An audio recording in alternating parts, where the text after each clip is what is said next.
mohon perhatian untuk kepada seluruh hadirin yang masih di arena acara untuk menempati tempat yang telah kami sediakan karena acara akan segera dimulai.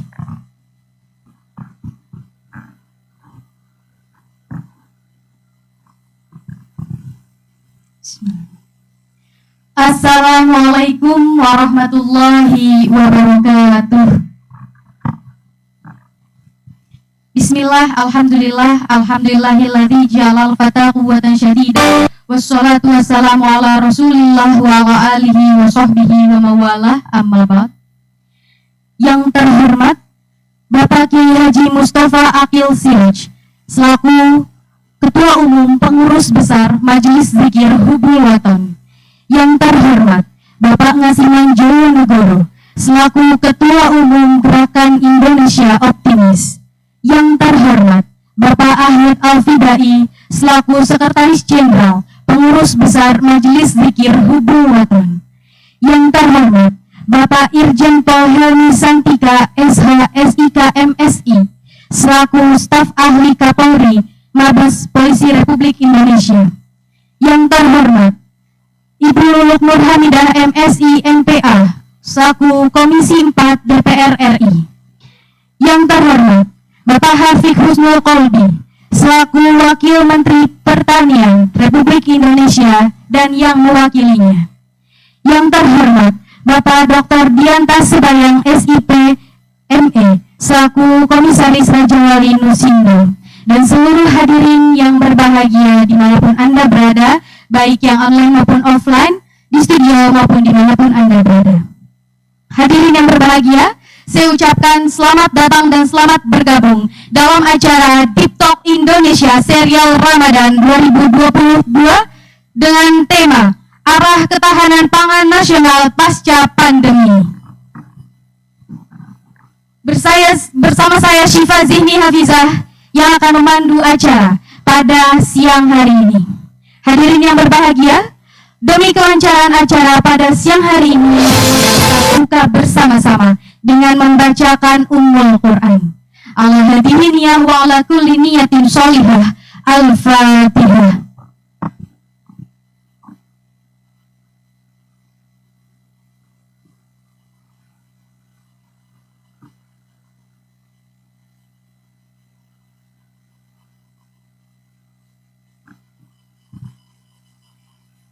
Hadirin yang berbahagia, selanjutnya adalah menyanyikan lagu Indonesia Raya dan Marsyub Bangul Waton.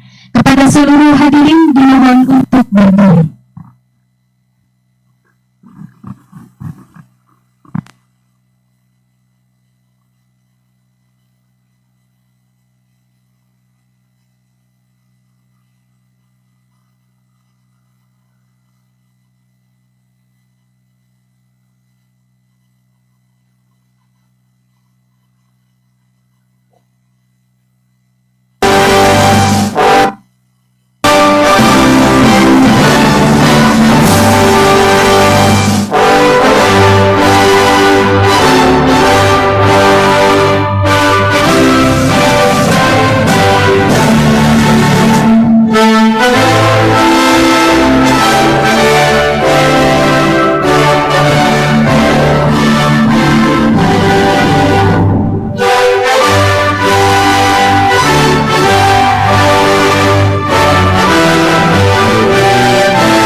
الإيمان ولا تكن من الإيمان انهضوا على الوطن يا الوطن يا الوطن يا الوطن حب الوطن من الإيمان ولا تكن من الإيمان انهضوا على الوطن Indonesia بلادي أنت عنوان الفخامة كل من يأتيك يوما قومي هيا القمامة كل من يأتيك يوما قومي هيا القمامة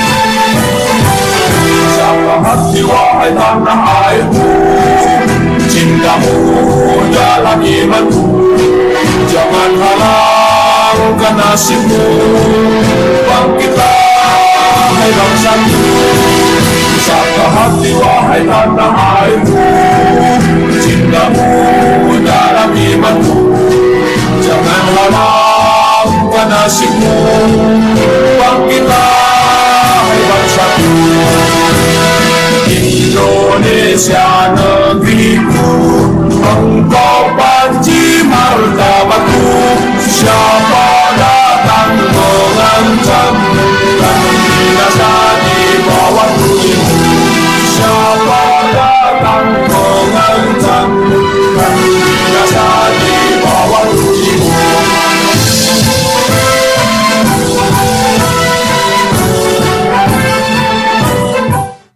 Seluruh hadirin dimohon untuk duduk kembali. Hadirin yang berbahagia, selanjutnya marilah kita simak bersama opening speech yang akan disampaikan oleh Bapak Ngasiman Joyonegoro selaku Ketua Umum Gerakan Indonesia Optimis. Kepada Bapak Ngasiman Joyonegoro, saya persilahkan.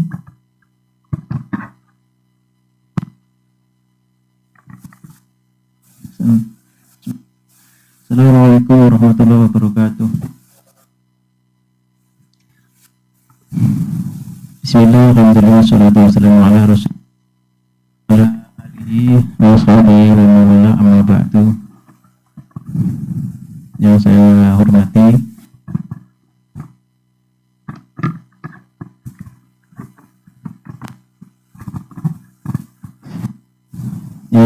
hormati Bang Ircanto Hermi Santika melalui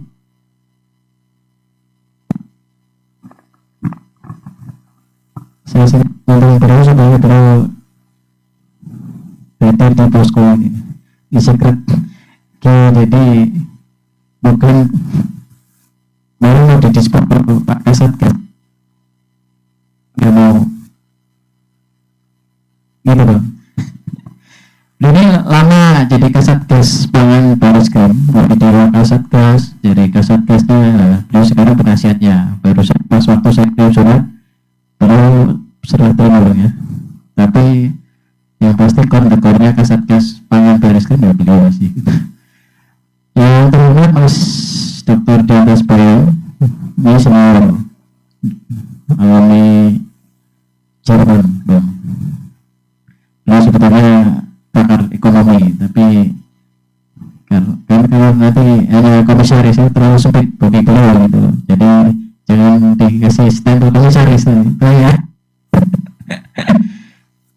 Ada Mbak lewat Zoom, kebetulan beliau ada di BPKB kemarin ada doa di IKN, langsung ke dapil seragam bersamaan sekarang sudah ada cara tapi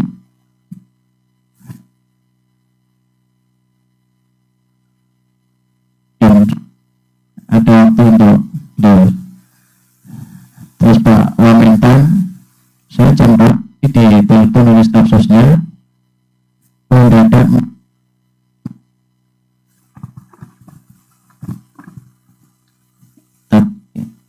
untuk perwakilan aja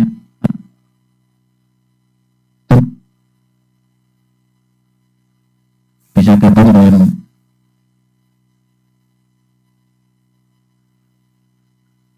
serta dan yang saya hormati, saya tidak banyak panjang menyampaikan, tapi saya mengucapkan selamat datang Bang Yoni dan Bang di atas bawah.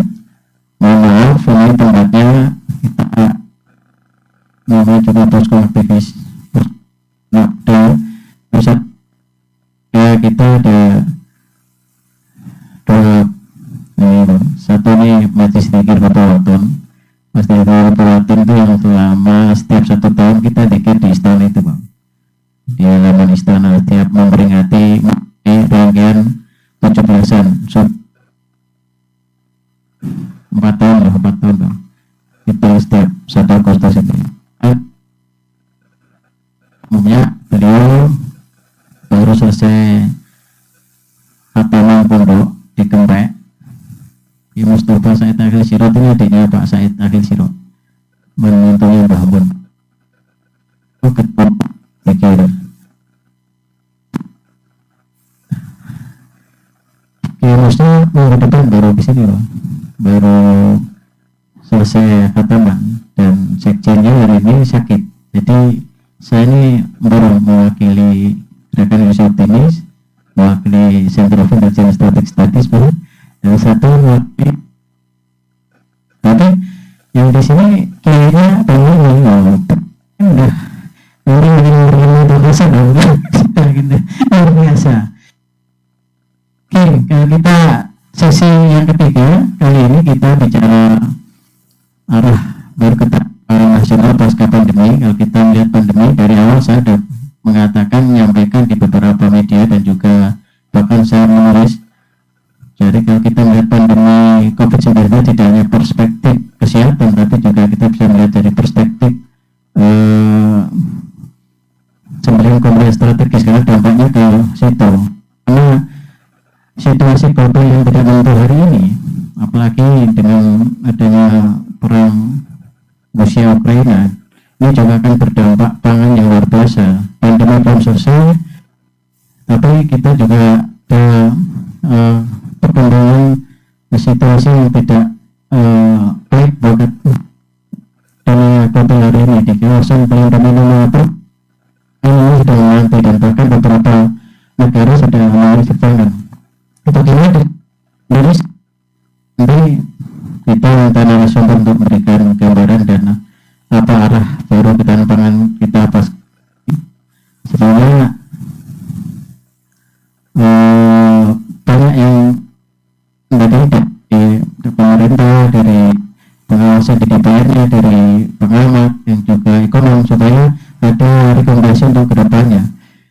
Kemudian saya diundang Kepala Badan Pangan, bahkan beliau mungkin sibuk ya, jadi belum bahas WA-nya.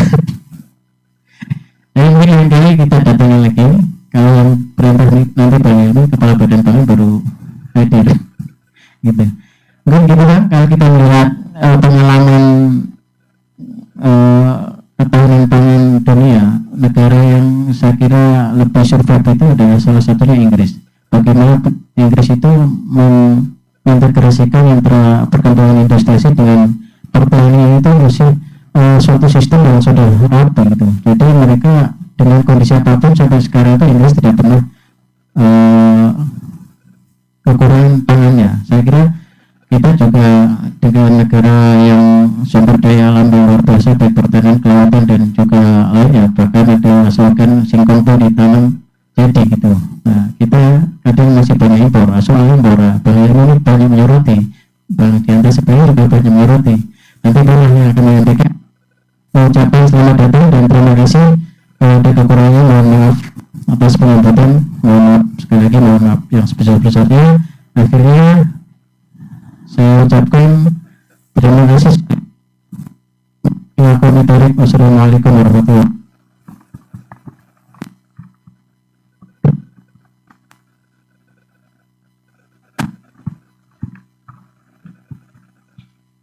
Kepada Bapak Ngasiman Joyonegoro kami ucapkan terima kasih. Hadirin yang berbahagia, menginjak kepada acara inti yakni TikTok Indonesia Serial Ramadan 2022 yang akan dimoderatori oleh Kak Nadia Alfi Roihana. Kepada Kak Nadia Alfi Roihana disilahkan. Beri tepuk tangan yang meriah.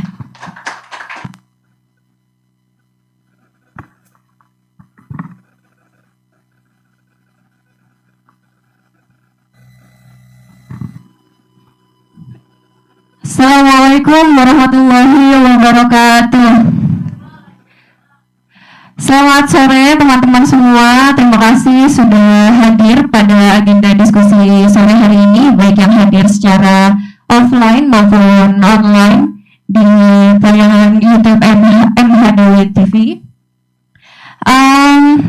Seperti biasa, pada sore hari ini kita akan mendiskusikan dengan tema tertentu di acara Deep Talk Indonesia Serial Ramadan 2022. Pada sesi ketiga ini, alhamdulillah tidak seperti sesi sebelumnya, saya tidak perempuan sendiri, ada dua narasumber yang lain. Yang pertama yaitu Mbak Lulu Nur Hamidah, MSI MAP. Beliau merupakan anggota DPR RI Komisi 4 yang pada hari ini akan hadir pada diskusi secara virtual. Lalu yang kedua ada narasumber kita perempuan juga yang mewakili Wakil Menteri Pertanian yaitu Ibu Insinyur Indah Megawati MP. Beliau merupakan Direktur Pembiayaan Pertanian Kementerian Pertanian. Lalu yang sudah hadir di hadapan kita semua ada Bapak Irjen Pol Helmi Santika, SHSIK. Selamat datang Bapak. Dan narasumber yang terakhir yaitu adalah Dr. Dianta Sebayang MDPME. Selamat datang Bang. Pak Irjen Pol Helmi Santika ini merupakan staf ahli Kapolri, dan kenapa kita undang pada sore hari ini karena beliau pernah ada di Wakasatgas Pangan Bareskrim, lalu Kasatgas Pangan Bareskrim, dan sekarang menjadi Dewan Penasihat Pangan Bareskrim. Jadi sudah sangat relevan sekali kalau kita akan berbicara, membedah, berdiskusi tentang isu-isu ketahanan pangan di Indonesia dengan beliau. Lalu Dr. Dianta Sebayang, beliau merupakan Komisaris Raja Wali Nusindo, di mana Raja Wali Nusindo ini juga berbicara atau mengurusi tentang distribusi pangan salah satunya ya Bang ya. Oke. Kenapa sih kita penting berdiskusi tentang ketahanan pangan Indonesia? Tahun 2019 atau awal tahun 2020 kita dihadapkan dengan kondisi yang sangat sulit, yaitu pandemi COVID-19, di mana segala aspek kehidupan kita terhambat, baik itu aktivitas fisik maupun kebutuhan-kebutuhan pokok kita pun terhambat. Kalau mau flashback sebentar, pada saat itu kita mengalami yang namanya fenomena panic buying, di mana orang-orang pada berbondong-bondong membeli kebutuhan bahan pokok untuk mengamankan kebutuhan bahan pokok bagi dirinya ataupun bagi keluarganya. Nah, di tengah-tengah masa pandemi, bahkan beberapa waktu yang lalu kita juga mengalami yang namanya kelangkaan salah satu bahan pokok yaitu minyak goreng. Nah, kira-kira faktor apa saja sih yang bisa membuat kelangkaan bahan pokok, dan juga apa saja yang bisa membuat ketahanan pangan di Indonesia khususnya ini bisa disebut aman. Nah, saya pertama akan berdiskusi dengan Bapak Irjen Pol Helmi Santika. Kira-kira selain kita berdiskusi tentang ketahanan pangan sendiri, Pak, tantangan keamanan dalam mewujudkan ketahanan pangan nasional itu apa saja? Silakan boleh di-share kepada teman-teman semua, Pak.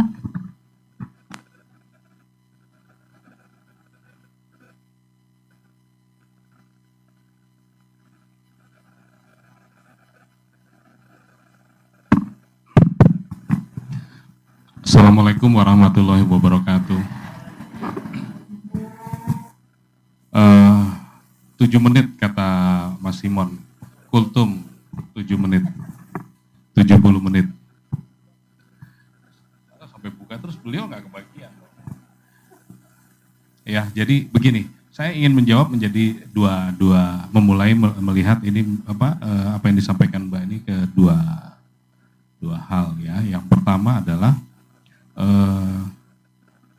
kok Polri terkesan pengen tahu banget ya, kesannya Pak ya, pengen tahu banget, pengen ikut campur aja urusan orang, urusan Kementerian Perdagangan, urusan Kementerian Perindustrian, urusan Kementerian Pertanian, Badan Bulog dan lain sebagainya. Emangnya sudah nggak ada kerjaan lagi apa polisi gitu ya? Masih banyak kejahatan lain, street crime dan lain sebagainya yang belum bisa istilahnya belum bisa diselesaikan secara maksimal. Kok polisi ngurusin pangan, ngurusin cabai, ngurusin 9 bahan pokok dan lain sebagainya, apa kurang kerjaan atau bagaimana gitu ya. Tapi begini, ini saya ingin membuka wawasan kita semua bahwa urusan pangan ya memang berdasarkan undang-undang itu melekat pada kementerian atau stakeholder terkait. Tapi dampak dari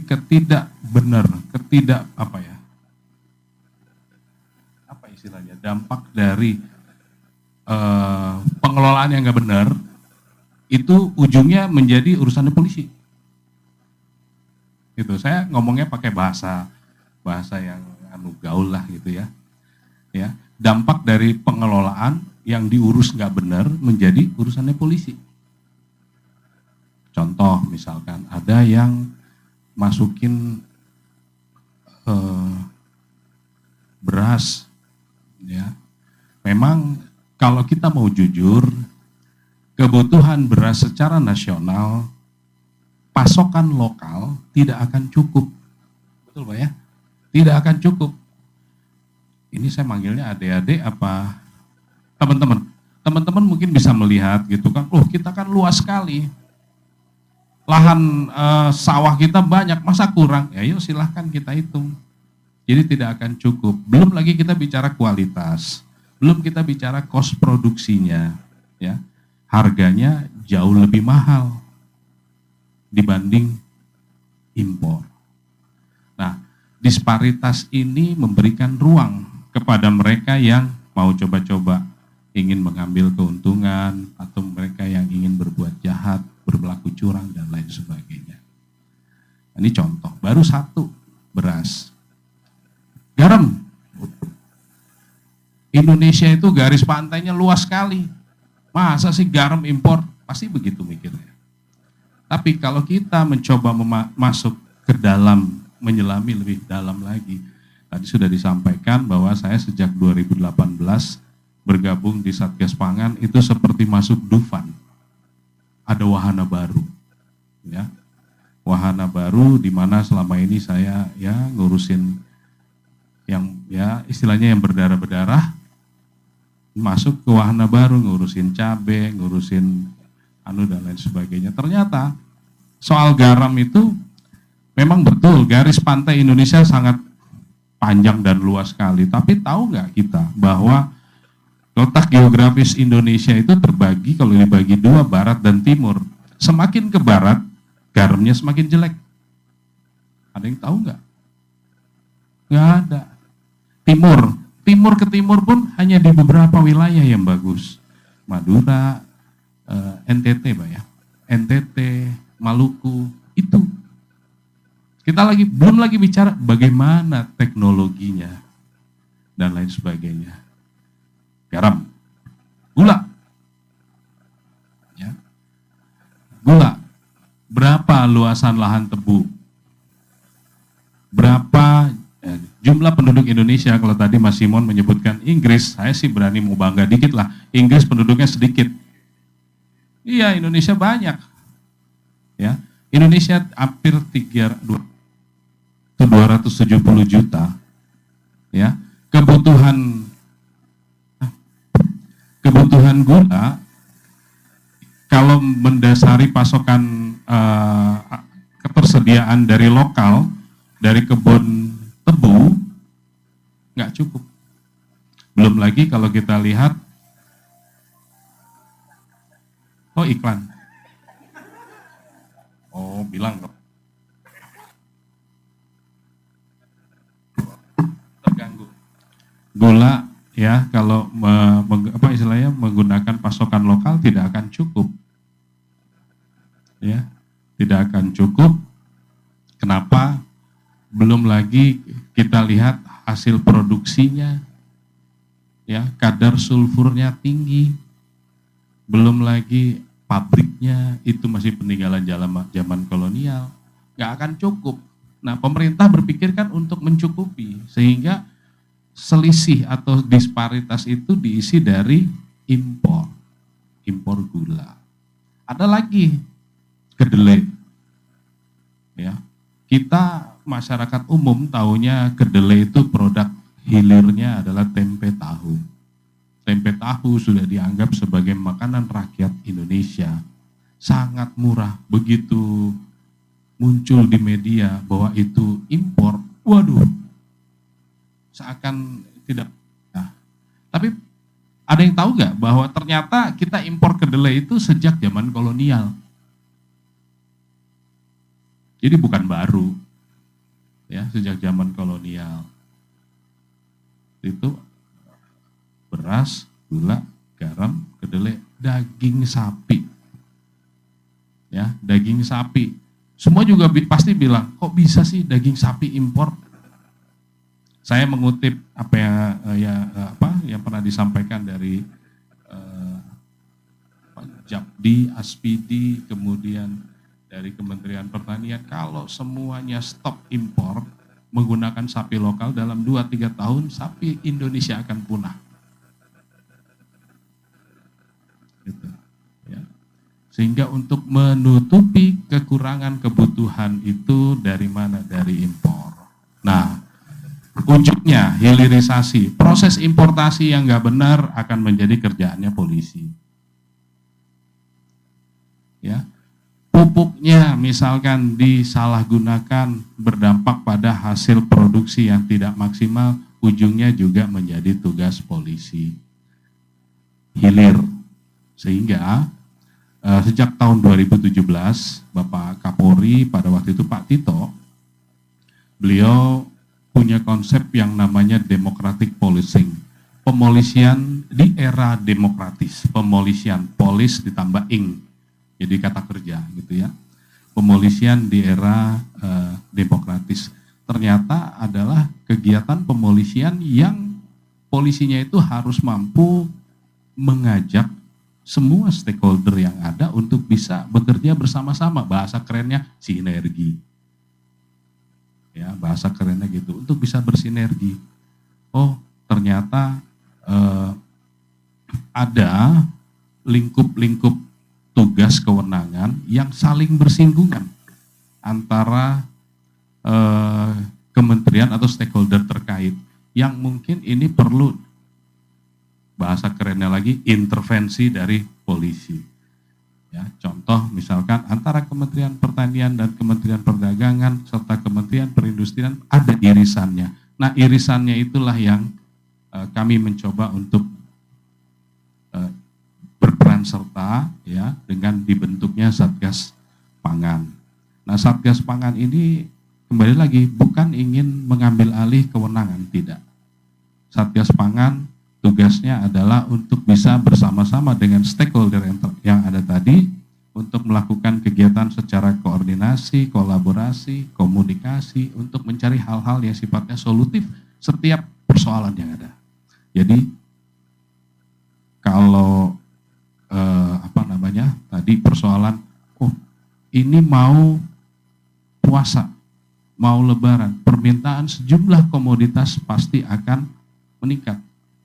Jauh-jauh hari kami dari Satgas Pangan sudah mengingatkan. Bahkan raw sugar di luar negeri naik. Jauh-jauh hari kami sudah ingatkan, raw sugar di luar negeri naik. Kalau tidak dilakukan adjustment di sini, ya di dalam negeri adjustment terhadap harga HET ya, harga ecerannya, karena harga ecerannya 12.500, sementara di luar negeri naik, kan secara logika nggak masuk. harga modalnya aja sudah tinggi, suruh jual murah. Nah ini perlu adjustment, sehingga kami beri masukan. Apa masalahnya kita duduk bersama? Akhirnya pemerintah dalam hal ini Kementerian Perdagangan mau mengadjust menjadi 13.500. Nah itulah, ini kegiatan pemolisian di era demokratis di mana kita atau kami, Polri, mencoba menyelesaikan persoalan di hulu, bukan di hilir. Di hulu, secara bersama-sama, bersinergi, sehingga proses ini ke sana menjadi lebih baik. Kurang, ya. Masih ada soal, pasti ada yang mau nanya soal minyak goreng. Oh, ada yang jawab ya? Nggak usah lah, nggak usah ditanya. Singkat aja begini, kalau soal minyak goreng itu semua sudah tahu, Pak Subayang sudah tahu, bahwa Indonesia memang betul penghasil sip terbesar, salah satu terbesar. Ya. Kemudian kalau tidak salah setahun itu sekitar 49,7 juta, besar. Nah dari situ patokan harganya, harga mana? Malaysia ya, Malaysia itu sudah 22.500. Itu adalah harga keekonomian global, harga pasar. Tapi Indonesia masih punya harga lagi, namanya harga patokan domestik ya di Dumai. 12.500 kalau tidak salah. Nah, selisih ini kenapa seperti itu? Karena pemerintah ingin melindungi rakyat yang rakyat secara umum, sehingga dibuatlah harga di Indonesia. Nah, kenapa bisa lebih rendah? Karena Indonesia kemudian memproduksi yang namanya biodiesel, ya, biodiesel B5, B20 ya Pak ya, sampai B30 itu. Baru sekitar 8 juta sekian masuk ke konsumsi. Nah, ya, masuk ke konsumsi. Nah, untuk minyak goreng yang kemasan itu pemerintah sudah melepas, dalam arti sudah tidak ada lagi HET. Dia sudah mengikuti harga keekonomian. Ya, harga keekonomian. Nah, sedangkan untuk curah ini yang diatur. Ya, harga eceran tertingginya adalah 14.000. Kemudian tidak boleh. Nah, kembali lagi, karena di luar harganya lebih tinggi, orang yang ingin mendapatkan keuntungan maka akan berusaha untuk supaya bisa ekspor.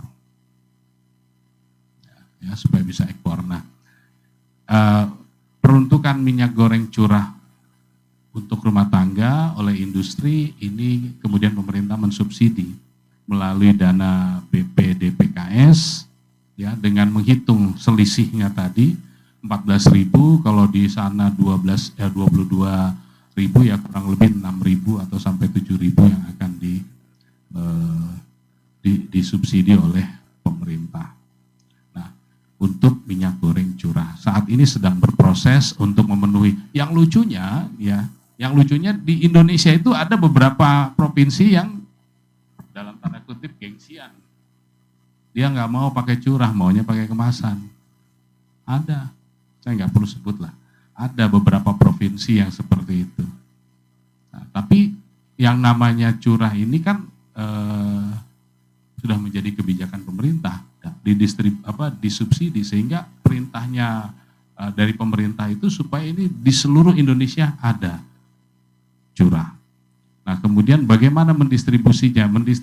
Mendistribusinya itu mengikuti, ada yang menggunakan, kalau darat ya menggunakan truk, kalau laut dia menggunakan tol laut ya, mengikuti jalurnya, sehingga mungkin agak sedikit lambat, tapi insya Allah akan terpenuhi. Ya, kalau lihat dari data yang ada, insya Allah semua akan terpenuhi. Yang penting tadi Mbak tadi bilang jangan ada panik buying. Ya, terima kasih.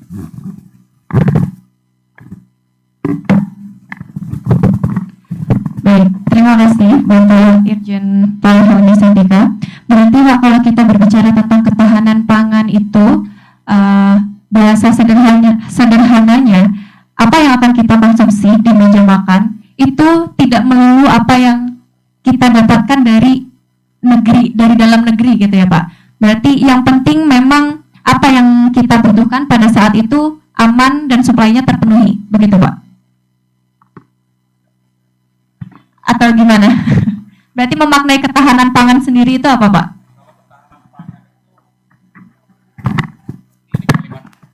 Kalimat saya sering diskusi dengan Mas Simon antara ketahanan pangan dan swasembada pangan.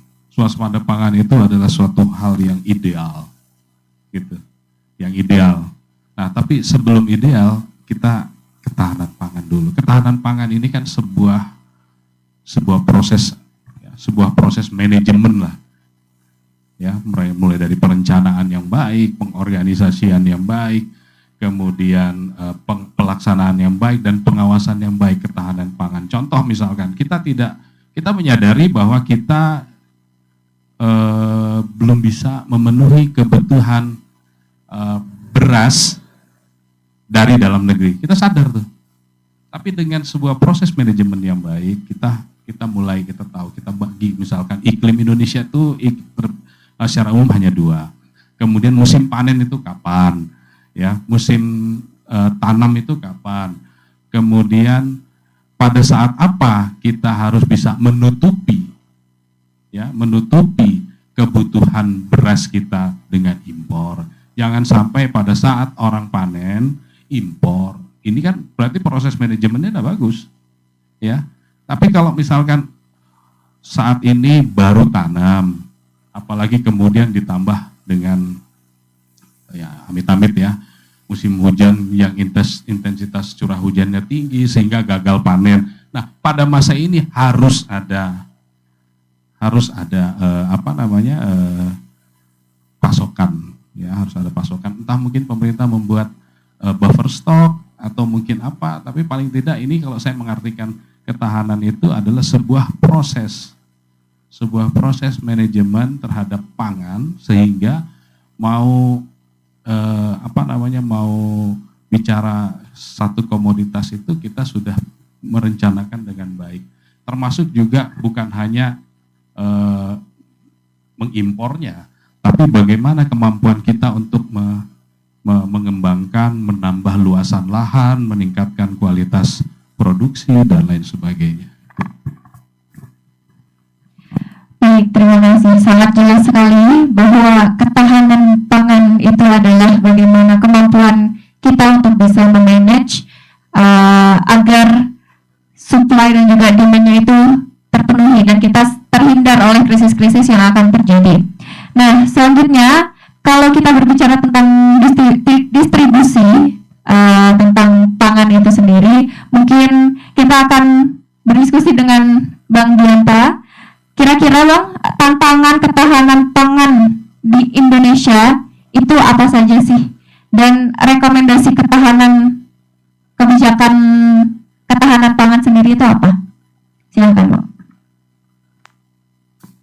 Terima kasih Mbak atas pertanyaan.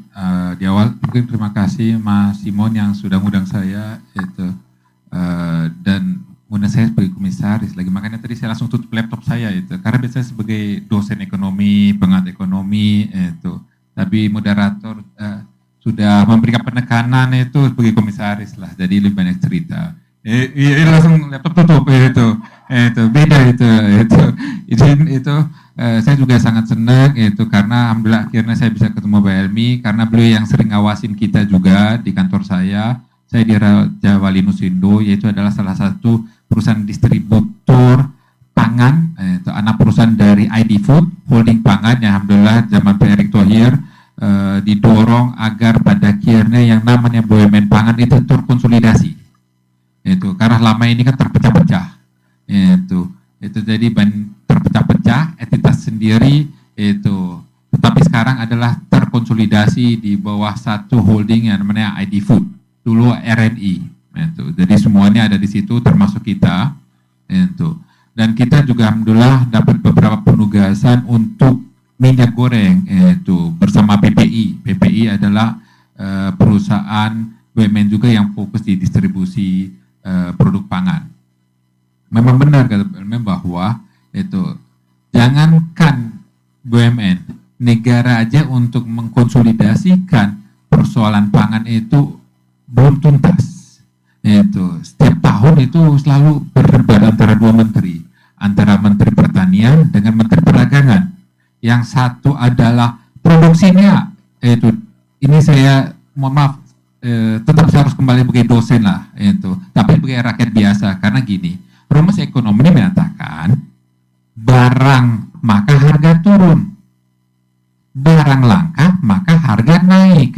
Itu rumus. Itu sahabat-sahabat, sama seperti saya lihat di sini, saya suka kasih analogi ya. Itu uang 50.000 di awal bulan itu terasanya kecil. 50.000 di akhir bulan terasa banyak. Sama seperti makan. Itu tadi subuh makannya kekenyangan itu. Kalau sekarang itu tahu tempe itu udah sedap sekali kalau kita bisa buka sekarang itu, iya kan? Itu karena jam ini kan, itu. Kalau pagi disuruh makan lagi udah ampun lah, makannya nggak terlalu banyak lah. Tapi kalau sekarang udah pengen aja pokoknya makan. Seperti itulah.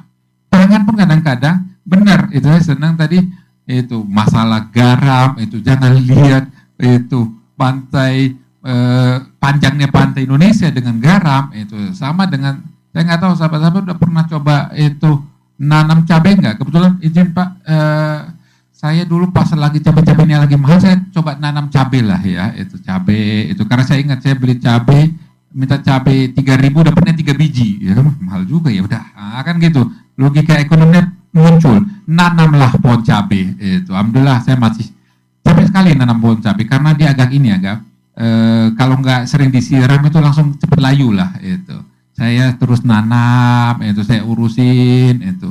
Tapi pada akhirnya yang saya miliki adalah bukan cabainya tapi tanaman cabai. Karena cabainya pun saya nggak makan itu. Tapi ya pada akhirnya terjadi biasa. Dalam hati seberapa banyak sumber daya saya harus keluarin hanya untuk mendapatkan cabai itu. Ya udahlah, lebih baik saya beli aja cabai. Jadi kalau tukang sayur lewat ya beli cabai. Jadi saya nggak petik juga itu. Itu adalah saya sebagai seorang konsumen, bukan seorang produsen pertanian. Jadi kadang-kadang nggak pasnya adalah kita menganggap persoalan pangan itu dari perspektif konsumen, bukan dari sisi produsen. Kita lihat Indonesia ini begitu luas, itu memang semua seluas Indonesia semua ditanamin apa? Ya itu sama kalau kita lihat Jakarta sama Singapura luasnya sama, tapi kok di Singapura nggak macet, di Jakarta macet. Oh masalahnya ada di orangnya yang lebih banyak itu misalnya, atau masalahnya di transportasinya yang berbeda. Di sana mobilnya nggak banyak, motornya nggak banyak, semuanya yang MRT misalnya, itu bisa saja. Jadi kadang-kadang kita harus melihat analisa itu yang lebih tepat. Itu jangan sampai pada akhirnya kesimpulannya A tapi penyebabnya B. Itu kadang-kadang pas saya dulu kalau mahasiswa itu kalau ditanya kenapa dipusing itu masuk angin habis begadang enggak itu terus masalahnya apa belum makan gitu kan gitu biasanya orang kan pusing-pusing ternyata panas itu orang anggapnya flu itu masuk angin gitu kan itu jadi itu yang masalah pangan. Saya di perusahaan distribusi juga begitu masalahnya. Itu kita sebenarnya mulai di bulan 2 itu mulai 3 itu udah mulai nggak dapat stok. Itu kita di perusahaan distributor karena nggak ada pabrik BUMN yang memang mengelola minyak goreng, nggak ada. Itu. Jadi kita pakai prinsipal. Jadi teman-teman pabrikan yang minta tolong, bukan minta tolong lah. Undang-undang menyatakan yang namanya perusahaan produsen nggak bisa jual langsung, harus melalui distributor. Dan tempat kami adalah perusahaan distributor. Itu. Kita pada akhirnya distribusikan nggak bisa distribusi karena barangnya nggak ada itu. Baru kemarin alhamdulillah itu negara itu keluarkan yang nama curah itu dan kita dapat di banyak provinsi minta tolong ke kami itu alhamdulillah. Yang namanya curah-curah yang pertama adalah ID Food. Itu yang pertama kali yang di Jakarta di pasar. Jadi saya masih ingat diskusi sama Pak Arief itu ya. Karena saya sebagai ekonom yang ditanya ya, bukan sebagai komisaris ya, itu. Kalau minyak goreng, ini agak rumit itu, dan lucu sebenarnya, itu. Persoalan minyak goreng, yang ramenya itu, apa sih? Itu, ramenya adalah berisikannya, itu viralnya, atau memang kelangkaannya. Itu, saya tanya istri saya, memang kamu pakai minyak goreng berapa sih dalam satu bulan? Paling satu main 2 liter. Anggaplah 1 liter naiknya 3.000, berarti kan naiknya cuma 6.000. Dari uang bulanan yang saya kasih, naiknya 6.000 nggak seberapa, Pak. Ya, itu 6.000 dalam 1 bulan loh naiknya. Itu. Terus saya nanya, saya senang, saya hobi, memang ke pasar saya hobi aja itu, karena saya senang melihat fenomena yang tidak sesuai dengan teori. Ya, itu. Jadi lihat. Terus saya nanya ibu-ibu itu di pasar, saya liatin aja itu nongkrong, saya sambil makan bakso ya kan pada saat itu loh ya, itu pada saya enam bakso, minum, ngobrol-ngobrol. Bu, ngapain Bu? Ini nungguin minyak goreng ini. Di sini dapatnya murah ini. Itu lebih murah 2.000 dibanding tempat lain, makanya saya mau borong ini 2 liter. Oh iya. Oh, sambil makan bakso kan? Oh, itu. Jadi ibu pada akhirnya nungguin hemat 4.000, tapi nungguinnya habis 30.000. Bakso, es teh manis, ya kan? Itu. Tapi serunya beli pulsa, ya kan? Itu. Rame ini kan di situ. Itu. Terus saya kembali dengan Lebaran ini. Ini kan Lebaran, alhamdulillah ya. Jalan tol udah banyak nih, lancar. Tapi yang saya perhatiin banyak teman-teman sekarang curhat. Kalau dulu itu saya 20 jam di Anta itu, ke Jogja 20 jam. Saya ke Surabaya 30 jam. Ada ceritanya itu loh. Sulitnya 30 jam, tapi puas gitu ceritanya, ya kan? Luar biasa, saya dulu ke Surabaya 30 jam, saya ke Jogja itu 26 jam, saya ke Bandung dulu 15 jam, ada ceritanya kan? Hebohnya di situ kan? Itu sekarang 4 jam nyampe ya, biasa aja kan? Itu. Jadi keseruannya di situ. Minyak goreng pun begitu. Seberapa, pada akhirnya saya saran sama teman-teman ya, bapak-bapak, udah, seperti saya aja sekarang. Istri nggak usah pusing masalah minyak goreng. Urusan minyak goreng, urusan saya. Daripada saya ditanyain dulu itu. Jadi banyak teman-teman di kantor juga yang diasumsikan punya minyak goreng, dimintain sama istri, udah kalau bisa nitip ya minyak goreng, nitip minyak goreng. Itu kata saya udahlah itu bedanya 6.000, saya aja yang urus lah langsung, saya keluarin sendiri. Itu naiknya 6.000, itu ramenya 1 bulan itu ya.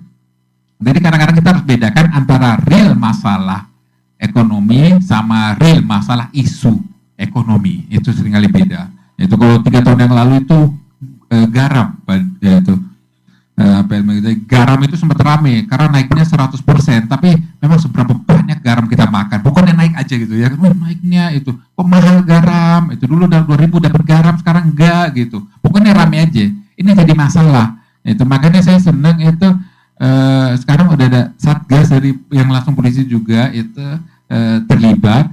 Karena nggak bisa selesai di level policy maker dalam hal ini Kementerian Pertanian atau Perdagangan. Itu sekarang ada badan baru ya, ada Badan Pangan Nasional. Ini harapan baru ya itu. Kenapa? Karena pada akhirnya dia salah satu fokus kepada supply itu produknya. Jadi dalam ketahanan pangan itu ada 3 variabel utama, itu adalah ketersediaan, ketersediaan, ada barangnya, kedua itu di dalam level logistiknya, distribusinya, itu ketiga adalah pemanfaatannya. Itu karena kalau dalam ketahanan indeks itu kayak daerah Papua itu agak sulit, agak lebih rawan. Bukan masalahnya mereka di situ nggak ada produknya, tetapi masalah menjangkau ke sananya yang menjadi sulit. Itu kalau di Pulau Jawa insya Allah semuanya agak lebih aman, karena kalau nggak ada barang tinggal kirim ke Jakarta, itu kirim Pulau Jawa, jadi lebih aman secara ketahanan pangan. Gitu. Jadi yang harus kita kadang-kadang bisa membedakan antara, sekali lagi, apakah suatu isu pangan itu menjadi isu murni bisnis ekonomi atau pada akhirnya lebih menjadi isu politik atau isu happening lah, isu trending lah. Karena trending itu kadang-kadang pengen trending aja gitu. Nah, sekarang saya senang aja kalau lihat kok ada ibu-ibu senang sekali lagi foto itu antrian gitu minyak goreng gitu ya. Mungkin update ya, itu hari ini mau ngapain update, itu ikut-ikutan lah gitu. Tetapi malah kalau izin itu yang saya khawatirin itu sebenarnya bukan persoalan ketahanan pangan dari sisi COVID, mohon maaf Mas Simon itu. Yang saya khawatir adalah dampak perang Rusia dengan Ukraina, itu saya lebih khawatir itu, karena saya nggak tahu ini yang COVID ini, saya setiap tahun itu ada aja UMKM itu COVID, pandemi, UMKM, ekonomi setiap tahun, jadi nggak perlu juga tahun depan gimana kondisinya nggak tahu juga ya kan. Itu kita nggak tahu aman endemi karena mohon maaf ya itu. Ini juga mungkin Bapak Elmi itu agak khawatir saya dengan yang masalah Rusia dengan Ukraina karena mereka itu adalah market leader dalam konteks pangan. Kalau kita ingat tahun 2015 itu ada dibilang revolusi Timur Tengah itu. Sebelumnya itu namanya bukan revolusi karena ideologi atau apa. Awalnya namanya revolusi roti. Karena pada saat itu lagi cuaca nggak bagus, makanya Rusia nggak ekspor produknya. Karena produknya gak diekspor, maka harga naik. Harga naik mengakibatkan yang namanya Mesir, itu Tunisia, demo semua karena rotinya mahal. Itu. Jadi jangan lihat masalah roti itu urusannya masalah hanya perut anjing, bukan. Itu bisa mengubah banyak hal ya, termasuk presidennya, termasuk Mesir udah berubah landscape politiknya, sosial politiknya hanya karena persoalan harga roti yang naik. Itu harga roti yang naik bukan karena mereka mau, bukan, itu karena dampaknya dari Rusia yang tidak mau ekspor, ya itu. Dan yang kekhawatiran saya adalah banyak makanan kita sesungguhnya yang makanan utama kita, makanan susah kita itu adalah makanan produk impor. Tadi sudah dijelaskan tahu tempe, itu ada juga itu. Saya masih ingat kalau saya nggak punya uang biasanya saya belinya Indomie. Sahabat-sahabat kalau sekarang lagi punya uang cuma 5.000, beli Indomie atau beli nasi? Ya kan Indomie juga ujungnya makan nasi tanpa gorengannya nggak enak, ya udah lah belinya Indomie kan. Berarti kondisi tersusah kita itu makannya Indomie. Kalau ada bencana yang dikirim Indomie, oke? Indomie itu yang mungkin produk dalam negeri yang mungkin sambelnya doang mungkin, sama bumbunya. Terigu nggak ada di Indonesia. Kondisi sulitnya terigu nggak ada, itu impor. Ya. Jadi yang namanya kondisi terdesak aja, tertekan aja, kita makanan impor. Ini yang menjadi masalah. Itu. Kan idealnya kalau lagi sulit itu kita makan singkong. Singkong itu mahal. Itu. Enak kok singkong, teman-teman. Itu kalau singkong yang manis ya bisa pakai madu, itu pakai coklat sekarang. Kalau nggak pakai sambal, ya kan kayak daerah Sulawesi banyak kok di kita model-model singkongnya. Itu mau yang pakai manis mau pakai yang pedas bisa juga, itu contoh ya. Itu. Pisang misalnya yang juga udah banyak di kita. Jadi banyak sebenarnya yang di kita mengalami perubahan transformasi, yaitu adalah pemanfaatan makanan, yaitu adalah jenis yang kita makan. Itu. Karena bukan apa-apa sahabat-sahabat, itu masalah kenyang itu relatif. Yang penting adalah itu masalah ini adalah rasa hati itu. Jadi ya sama, makan pagi sore itu juga sendiri juga nggak enak, enaknya rame-rame, ya kan? Itu makanya mungkin teman-teman di sini saya percaya nggak di sini cari buka puasa kan di sini, bukan saya bukber kan, tapi cari teman ke sini, teman lama ketemu di sini, ya kan? Bukan masalah makannya sendiri kan? Itu mungkin itu dari saya. Terima kasih.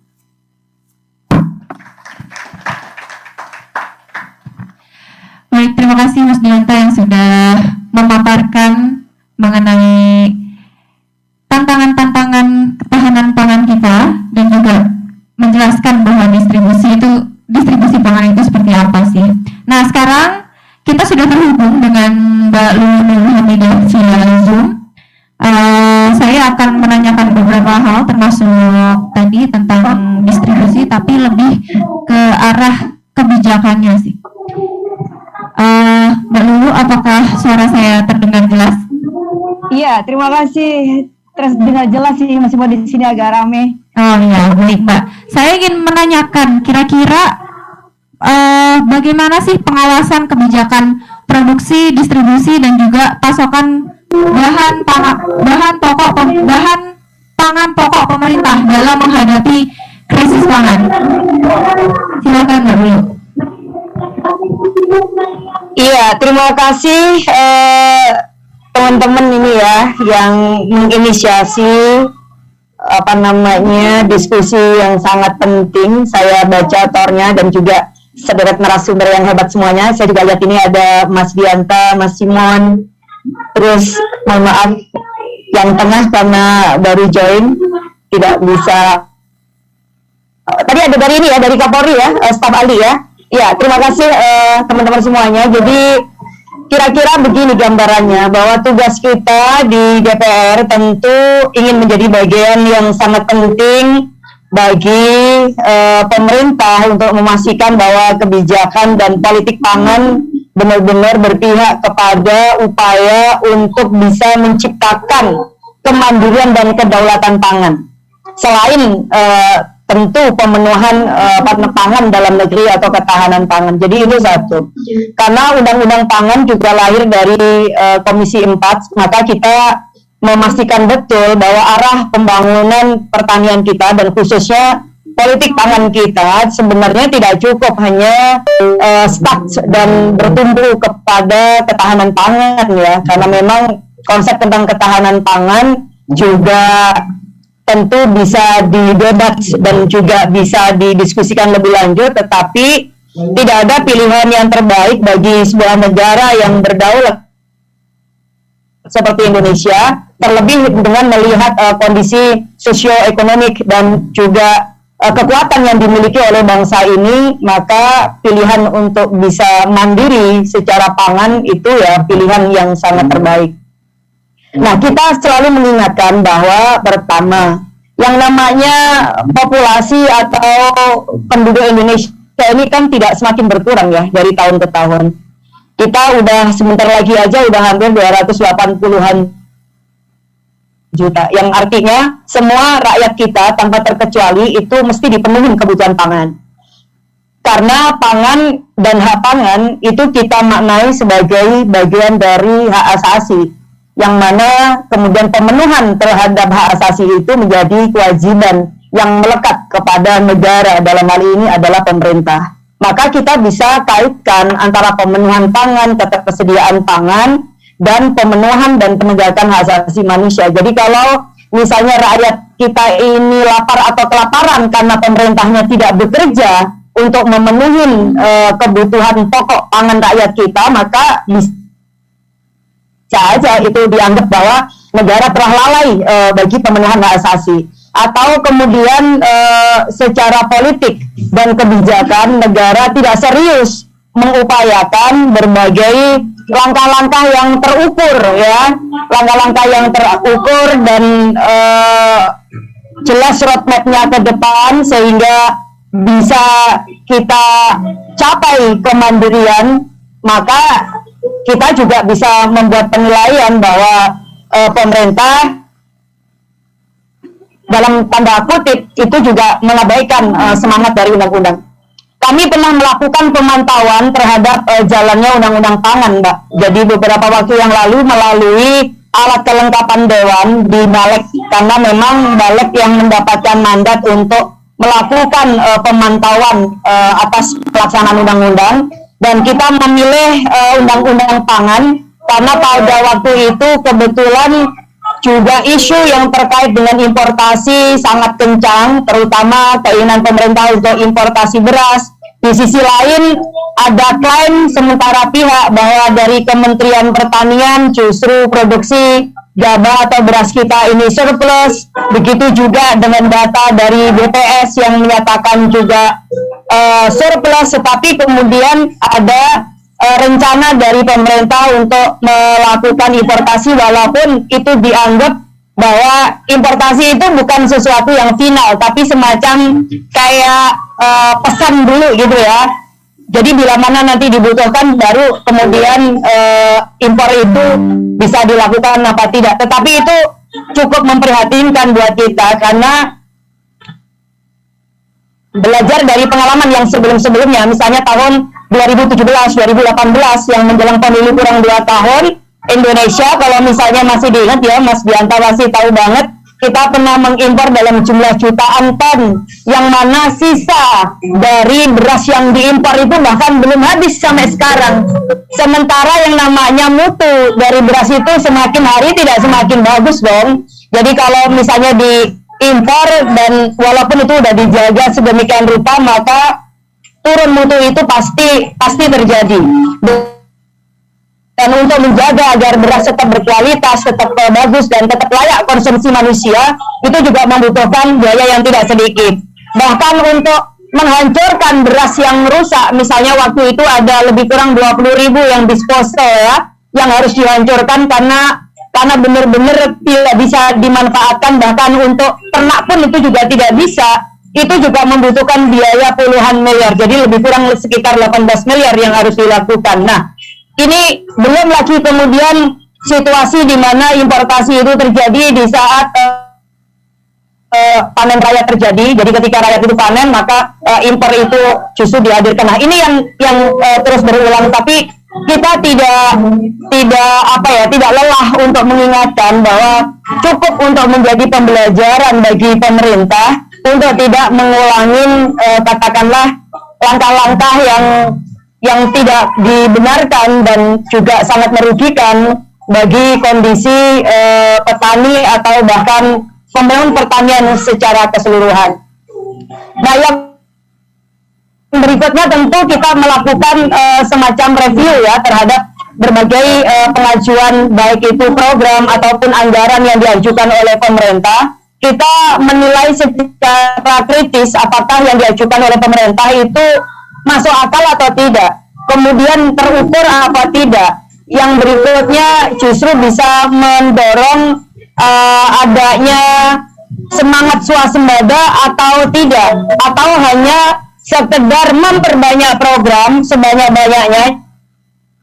Jadi anggaran itu diicir gitu ke sektor yang macam-macam, banyak jumlah, rata, tapi kemudian tidak menyeluruh dan justru tidak mampu untuk menjawab tantangan kita agar kita bisa mandiri pangan. Dan itu yang ternyata terjadi dari waktu ke waktu dan bahkan sampai sekarang.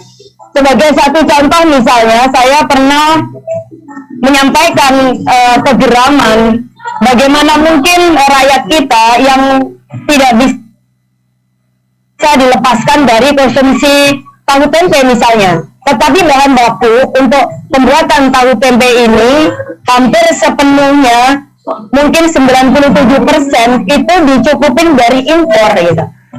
Padahal tahun-tahun 80-an, 90-an awal saya masih ingat bagaimana tanaman kedelai itu masih secara mudah untuk dilihat ya di daerah-daerah pertanian. Bahkan waktu saya kecil misalnya di kampung saya sendiri itu juga ditanam kedelai. Nah, sehingga ini menjawab dari asumsi kebanyakan orang bahwa ketiadaan tanaman kedelai itu karena dianggap tidak cocok untuk ditanam di Indonesia karena kita ini bukan subtropis. Dan yang nah ini kita patahkan kenapa kan? Nah ini kita patahkan kenapa? Karena kita dulu bahkan pernah dalam satu masa tidak tergantung pada importasi. Petani kita dicukup di harga dan dibeli hasil panennya dengan harga yang bagus, maka sebenarnya tidak ada alasan petani itu untuk tidak mau tanam. Satu. Dan yang kedua, kalau misalnya tata kelola itu tidak diatur, regulasi tidak diatur, dan kemudian importasi itu dibiarkan berjalan seperti sekarang, ya pasti bahwa petani kita nggak usah disuruh ya, tapi lama-lama pasti akan mati sendiri gitu. Kenapa? Ya karena memang tidak mungkin berkompetisi dengan harga importasi kedelai yang itu jauh lebih murah. Nah, ketika ini dibiarkan dari sekian lama terus menerus dari tahun ke tahun sampai sekian dekade belakangan ini, maka para petani kedelai ya satu demi satu berguguran dan akhirnya sekarang kita memetik ya kebijakan yang keliru ini dengan ketergantungan yang sangat parah pada importasi kedelai. Hampir 3 juta ton per year kebutuhan kita akan kedelai. Nah, ketika kemudian terjadi situasi misalnya ada kebijakan di dalam negeri bagi negara eksportir ya, yang kemudian ini berakibat atau berdampak kepada Indonesia, maka disinilah titik rawan di mana ada ancaman kerawanan sumber pangan yang pokok bagi rakyat kita. Kenapa? Karena negara produsen katakanlah kedelai misalnya memberlakukan kebijakan yang berbeda, apakah itu menaikkan harganya atau misalnya membatasi jumlah eksportasinya. Kalau kayak kasusnya daging ya seperti di Australia, karena mereka sudah mengalami masalah dengan populasi, maka kemudian mereka punya kebijakan untuk pembatasan ekspor sapinya karena mereka ingin mengembangkan lebih dahulu. Nah, ini yang kemudian kita anggap bahwa kenapa Indonesia dari tahun ke tahun belum bisa dianggap terbebas dari situasi rawan pangan dan bahkan krisis pangan. Bukan karena pangan tidak ada, tetapi karena pangan itu adanya harus dipenuhi melalui importasi. Jadi kalau tidak importasi, kira-kira ya pangan itu pasti terhambat atau kemudian malah tidak ada. Nah, ini adalah kerja-kerja kita yang itu tidak mudah, Mbak. Karena apa? Karena bisa jadi pemerintah ini bawel banget gitu ya, stubborn. Jadi keras kepala, bawel, nggak mau diajak bicara dan melihat persoalan ini apa adanya dan mencari solusi yang terbaik bagi situasi krisis yang itu bisa dialami oleh Indonesia. Nah, yang berikutnya, kita ini sebenarnya punya potensi sumber daya pangan yang melimpah, pangan-pangan lokal yang dimiliki oleh Indonesia dengan berbagai daerah dan klimat yang berbeda, maka itu juga menghasilkan pangan yang beragam, yang dari dulu ya, mungkin ratusan tahun yang lalu, bahwa rakyat di Nusantara ini mengenal pangan itu ya dari apa yang tersedia di sekitarnya, bukan apa yang kemudian didatangkan dari luar. Nah, tetapi lagi-lagi karena politik pangan kita memang kurang berpihak kepada pangan-pangan lokal dan juga keanekaragaman pangan kita, ada kebijakan satu pangan beras gitu ya secara nasional dikenalkan sampai ke Papua, maka ya pelan-pelan yang namanya lifestyle orang itu berubah. Nah, ini yang berbahaya. Ketika pangan itu kemudian juga terkait dengan gaya hidup, lifestyle, kemudian taste, rasa, yang ini sebenarnya kan hasil dari konstruksi, ya. Tadi ada konstruksi kekuasaan misalnya, ada konstruksi dari pihak katakanlah dari apakah kapitalisme atau apa yang mengenalkan yang rasa yang berbeda, padahal itu bukan yang kita hasilkan. Tetapi kalau ini berjalan terus-menerus, maka yang terjadi juga ketergantungan kepada cara hidup baru yang nggak bisa hidup kalau nggak ketemu nasi. Misalnya nggak kita anggap belum makan kalau nggak makan nasi, dan juga kita udah terasing dengan pangan-pangan lokal yang sebenarnya itu menjadi tumpuan bagi kita sebagai bangsa untuk tetap survive. Ya, ini masih kita dengar, Mbak? Masih aman, Mbak. Oh, oke, ya. Nah, ini sebenarnya hanya titik kecil yang bisa kita sampaikan bahwa betapa berbahayanya kita Indonesia yang dengan jumlah populasi yang sangat besar, tetapi orientasi pembangunan pertanian kita tidak memiliki sense of crisis dan juga kepentingan untuk bisa mandiri dan berdaulat dari sisi pangan. Nah, yang kedua bahwa masih terjadi yang namanya ego sektoral dari masing-masing kementerian atau kelembagaan terkait. Saya selalu kritik bahwa pemerintah ini satu, presidennya satu, kabinetnya ini kan satu, tetapi ternyata berbeda banget gitu kepalanya antara kementerian ini satu yang sama lain, yang tidak jarang kemudian saling mendinai atau saling saya sih tidak mengatakan saling menghancurkan, tetapi tidak saling menguatkan, ya. Kita mendorong agar produksi pertanian kita misalnya tumbuh dengan bagus, tetapi di hilirnya kalau nggak dijagain harga pasca panennya, bagaimana kita bisa memberikan insentif ya atau rewards kepada petani yang telah melakukan kerja-kerja nyaris tanpa batas dan tanpa kenal lelah itu gitu, bahkan termasuk di masa pandemi. Sebagai satu pembelajaran ketika di masa pandemi, maka penolong kita ya satu-satunya kemarin ini ya sektor pangan sebenarnya. Karena petani kita masih ke sawah, masih ke ladang, masih ke kebun, dan mereka tidak melakukan karantina, mereka tidak lockdown, mereka tetap melakukan kerja-kerja produktif, bahkan bermunculan proses atau ruralisasi orang-orang yang kerja di kota, tetapi yang aslinya itu wong kampung gitu, kemudian pulang ke kampung dan kemudian melakukan kerja-kerja bertani, walaupun itu untuk survival. Nah, ini menjadi semacam sinyal sebenarnya bahwa apa yang dikatakan oleh Mbak Hasim, petani penolong negeri itu benar gitu loh.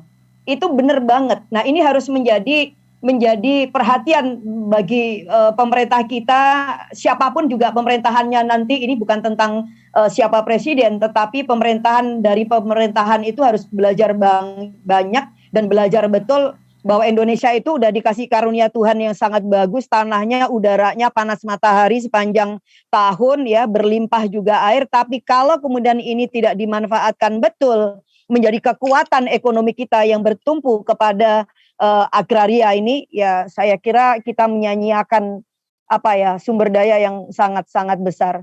Nah, ketika di pandemi, satu pembelajaran, ketika kita begitu tergantung sedemikian rupa, maka ketika dihajar oleh situasi geopolitik dunia atau global, maka kita pun juga kalang kabut. Adanya perang misalnya Rusia sama Ukraina aja, itu setiap hari kita dengar Menteri Keuangan udah merasa khawatir. Dia bilang ini khawatir.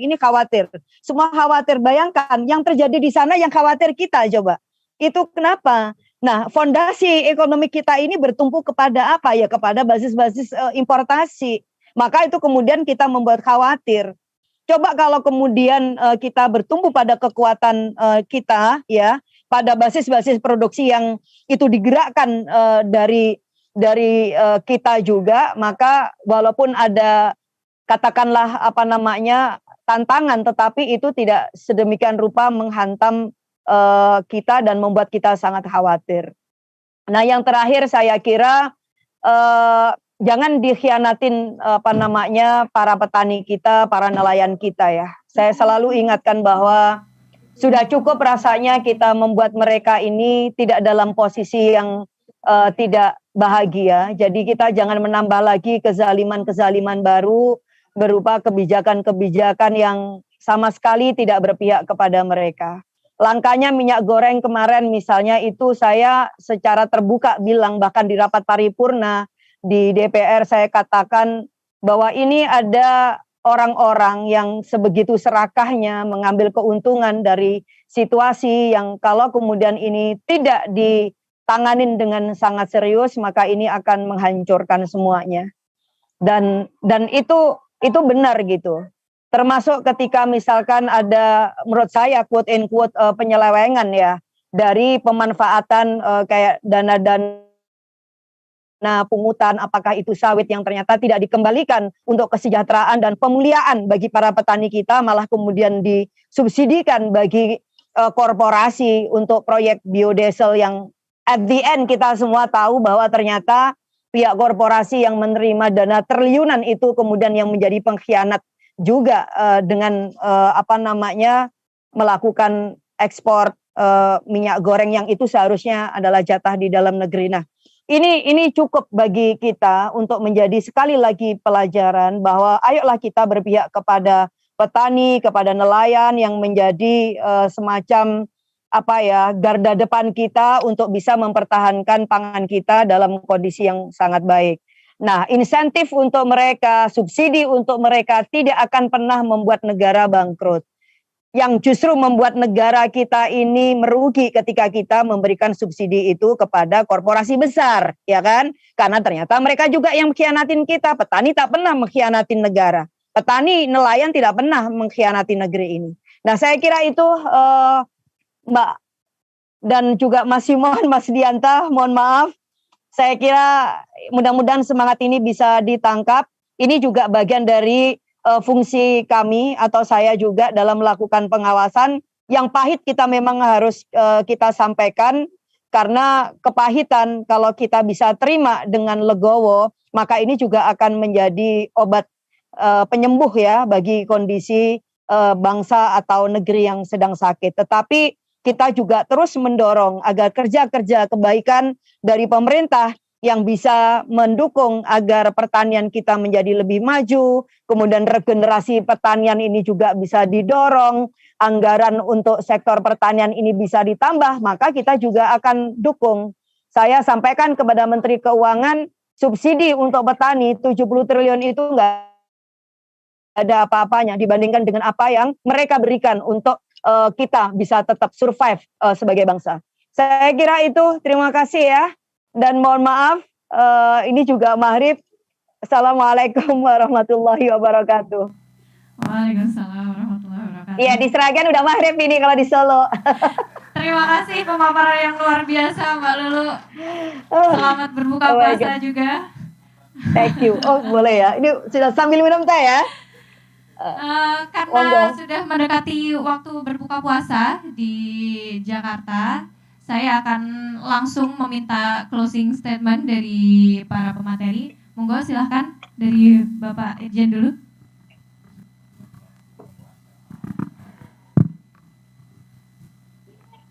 Closing statement tentang ketahanan pangan pasca pandemi tadi sudah disampaikan bahwa tidak ada satu negara yang tidak terlepas atau tidak lolos dari pandemi ya. Tetapi kalau kesiapan itu semua bisa kita ukur, bisa kita lihat, bisa kita rencanakan dengan baik, apapun yang terjadi, walaupun kita masih bergantung kepada importasi, selama proses importasinya juga direncanakan dengan baik, insya Allah ya, Indonesia akan mampu melewati ini semua. Dan kita harus optimis sesuai dengan apa yang gerakan Indonesia optimis. Kita harus optimis. Terima kasih.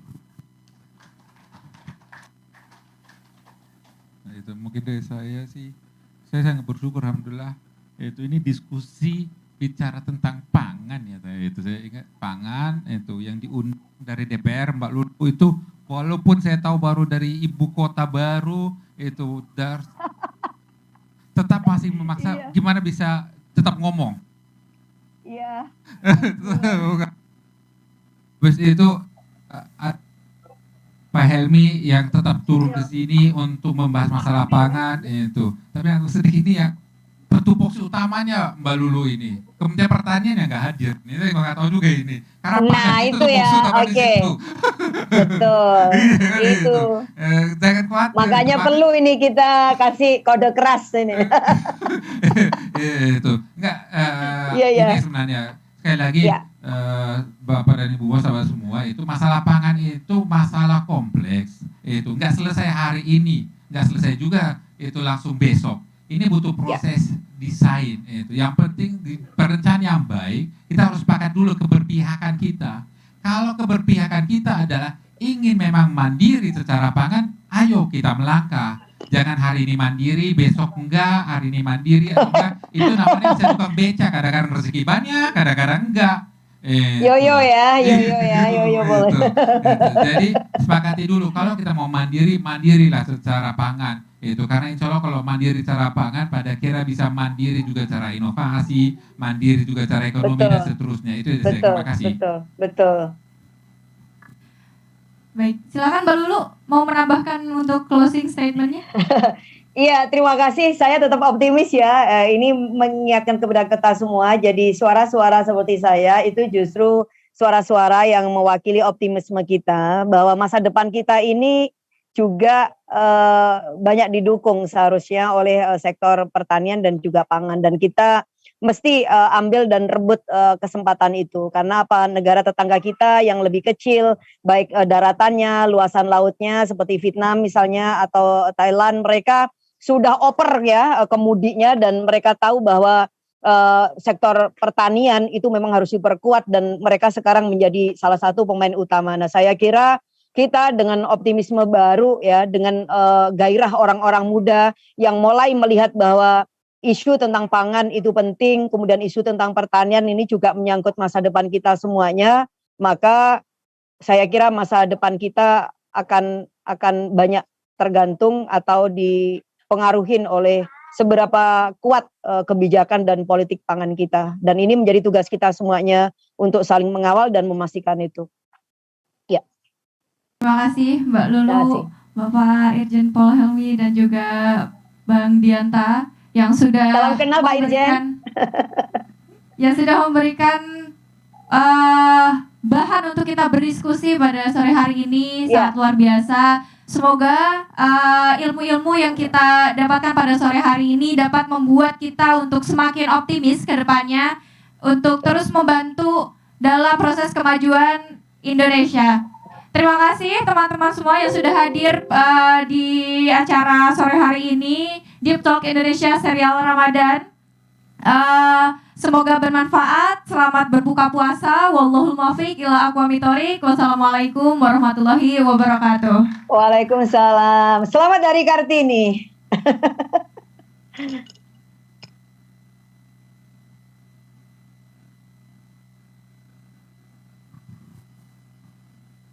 Baik, beri aplaus yang meriah untuk seluruh pembicara kita pada sore hari ini.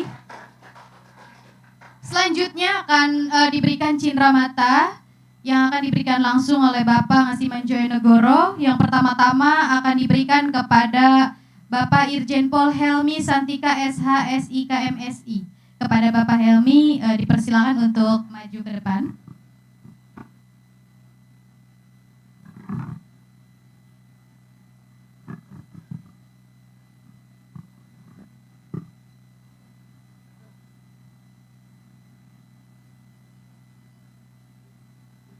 Beri aplaus yang meriah untuk Bapak Irjen Pol Helmi Santika. Terima kasih Bapak sudah meluangkan waktunya. Selanjutnya akan diberikan kepada Bapak Dianta. Bapak Dianta dipersilakan untuk ke depan.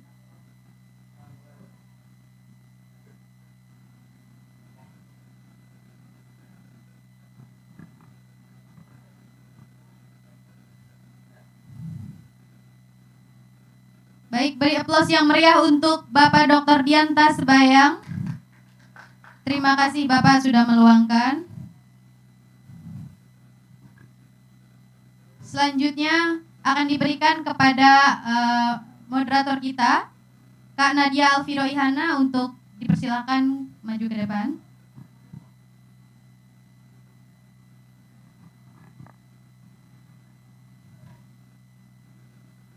Baik, beri aplaus yang meriah untuk moderator kita pada sore hari ini. Selanjutnya akan ada sesi foto bersama seluruh pembicara beserta moderator. Dipersilakan.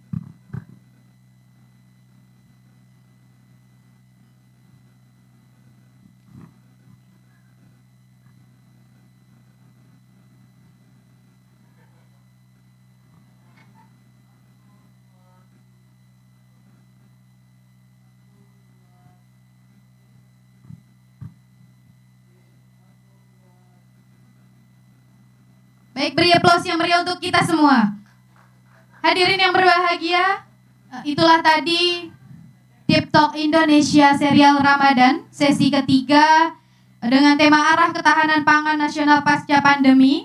Acara ini diselenggarakan oleh Pengurus Besar Majelis Dzikir Hubul Waton, Gerakan Indonesia Optimis, dan Center of Intelligence and Strategic Studies. Dan disiarkan langsung di media partner MDHW TV, Gio TV, Simon TV, dan IO Kreatif.